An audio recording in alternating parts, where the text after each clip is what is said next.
C, and today I'll be talking to you about the pressure of GPAs and rankings. So picture this. It's your lunchtime, and the principal has a list of students and their GPAs and rankings. You get your ranking, you start thinking about it all day, you start feeling anxious, you start having all these self-doubts in yourself. With all this pressure of rankings, does it define what type of student we are? And why are students so pressured into making it who they are? To begin with, what is a GPA and ranking? In 1785, Yale president Errol Stiles created a grading scale that consisted of 4 descriptions. Over the years, the GPA was implemented in more and more schools in a variety of different ways, eventually leading to the standard GPA that we know now, which is a grade point average. A number that shows typically how you scored in your classes, and every class is worth a specific amount of points. It could be 4, 3, 2, and 1. This occurs throughout the semester or a term.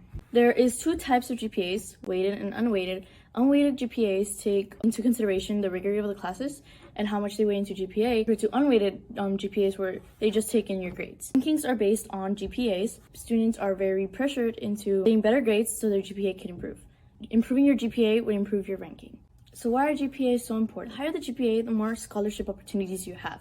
This GPA and ranking also gives college admissions how to rank your performance. Additionally to that, college acceptance rates and differences between each class rank are slimming, making grades and GPAs more crucial than ever. So how are GPAs influencing students? The pressure of rankings, students are more dedicated into their classes and their grades. Therefore, they gain more discipline from this. Additionally to that, it creates this competitive environment around their classmates and themselves, which could both be unhealthy and healthy. Healthy in the way that it just makes students more determined to work, more passionate about learning. While it can be unhealthy, it can bring up feelings of bullying, hatred, and towards your own friends. This can also come to pressures at school and at home.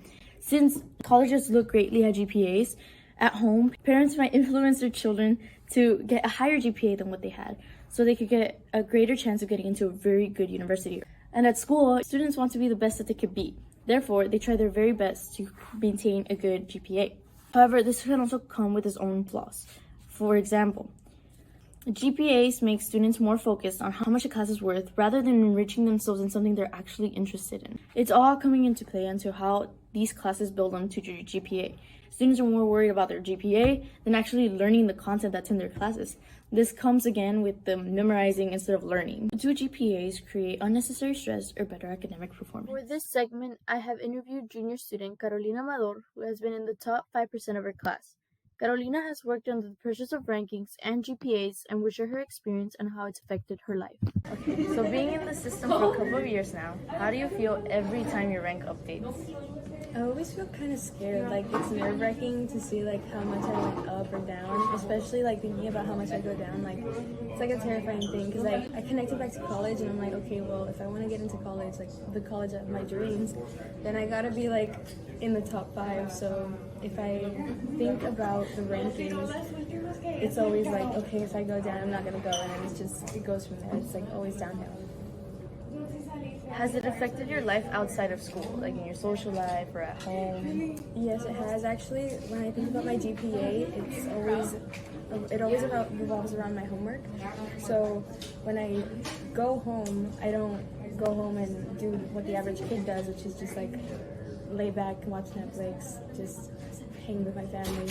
It's always, okay, I have to do this, I have to do my homework, I have to do this and this and this, and sometimes I'm like, okay, I need to get ahead. So then it'll be, okay, let me do tomorrow's homework. And then my mom, she'll always be like, Carolina, you need to give yourself time to help you around here at the house, like you're just doing your homework. Like, my routine is this: I wake up, I go to school, I come back home, and then I go to sleep. I never have any time for myself, so that's how it's affected. Do you believe that this system accurately measures who you are as a student? I don't think so. And that's because when it comes to the GPA, it's the same thing with the homework. Like, I'll constantly be studying and I'll be memorizing. I feel like I'm not actually learning. So, yeah.